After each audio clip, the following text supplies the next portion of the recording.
Every town has its legends, but none were as sinister as those surrounding the Whispering Woods.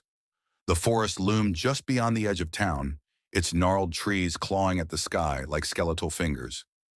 People swore they could hear whispers coming from the woods at night, faint and unintelligible, carried on the wind. No one dared to venture in, save for the reckless and curious.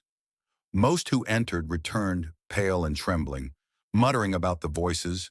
Some even claimed the whispers spoke their names. But one boy, Daniel, never came back.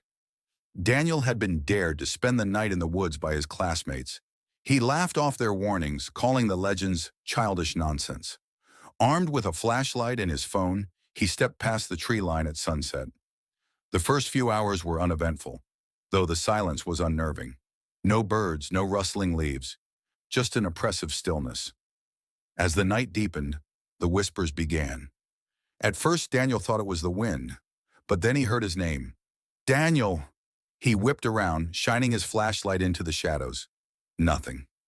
Daniel, come closer. The voice was soft, almost kind, but it sent a chill down his spine. It seemed to come from deeper in the woods. Against his better judgment, he followed it. The deeper he went, the stranger the forest became.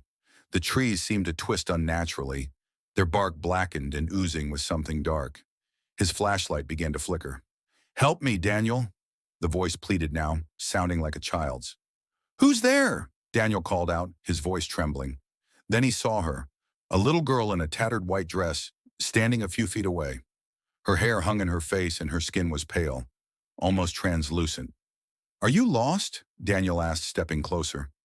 The girl slowly lifted her head, revealing hollow black eyes and a mouth stretched into a grotesque, toothy grin. I've been waiting for you, she hissed. Daniel screamed and turned to run, but the forest seemed alive now. Roots shot out of the ground, tangling around his legs. The trees whispered his name, their voices merging into a deafening cacophony. His flashlight died, plunging him into darkness. The last thing he saw was the girl's face, inches from his own, her grin impossibly wide.